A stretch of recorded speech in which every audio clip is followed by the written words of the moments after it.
اعوذ باللہ من الشیطان الرجیم بسم اللہ الرحمن الرحیم۔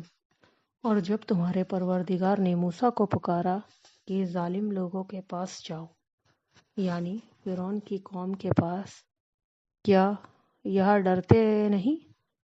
انہوں نے کہا کہ میرے پروردگار سے ڈرتا ہوں کہ یہ جھوٹا سمجھیں۔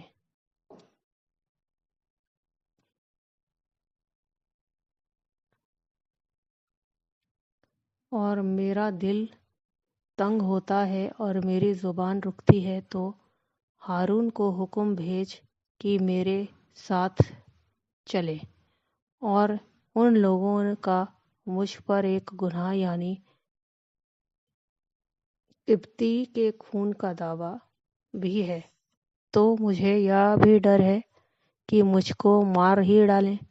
فرمایا ہرگز نہیں، تم دونوں ہماری نشانیاں لے کر جاؤ، ہم تمہارے ساتھ سننے والے ہیں۔ تو دونوں فرعون کے پاس جاؤ اور کہو کہ ہم تمام جہان کے مالک کے بھیجے ہوئے ہیں، اور اس لیے آئے ہیں کہ آپ بنی اسرائیل کو ہمارے ساتھ جانے کی اجازت دیں۔ فرعون نے موسیٰ سے کہا، کیا ہم نے تم کو کہ ابھی بچے تھے پرورش نہیں کیا، اور تم نے سالوں ہمارے یہاں عمر بسر نہیں کی؟ اور تم نے ایک اور کام کیا تھا جو کیا تم ناشکرے معلوم ہوتے ہو۔ موسیٰ نے کہا کہ ہاں، وہ حرکت مجھ سے اچانک ہی ہو گئی تھی اور میں خطا کاروں میں تھا، اور جب مجھے تم سے ڈر لگا تو تم میں سے بھاگ گیا۔ پھر خدا نے مجھ کو نبوت و علم بخشا اور مجھے پیغمبروں میں سے کیا، اور کیا یہی احسان ہے جو آپ مجھ پر رکھتے ہیں کہ آپ نے بنی اسرائیل کو غلام بنا رکھا ہے؟ فرعون نے کہا کہ تمام جہان کا مالک کیا؟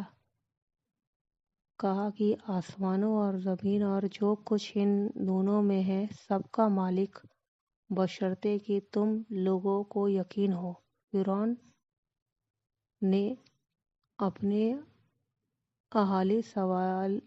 اہالِ موالی سے کہا کہ کیا تم سنتے نہیں؟ موسیٰ نے کہا کہ تمہارا اور تمہارے پہلے باپ دادا کا مالک۔ فرعون نے کہا کہ یہ پیغمبر جو تمہاری طرف بھیجا گیا ہے باولا ہے۔ موسیٰ نے کہا کہ پورب و پشچم اور جو کچھ ان دونوں میں ہے، سب کا مالک، بشرطے کہ تم کو سمجھ ہو۔ فرعون نے کہا کہ اگر تم نے میرے سوا کسی اور کو معبود بنایا تو میں تمہیں قید کر دوں گا۔ موسیٰ نے کہا، چاہے میں آپ کے پاس روشن چیز لاؤں، یعنی معجزہ؟ فرعون نے کہا، اگر سچے ہو تو اسے لاؤ، دکھاؤ۔ بس انہوں نے اپنی لاٹھی ڈال دی تو وہ اسی وقت کھلا اژدہا بن گئی، اور اپنا ہاتھ جو نکالا تو اسی دم دیکھنے والوں کے لیے سفید براق نظر آنے لگا۔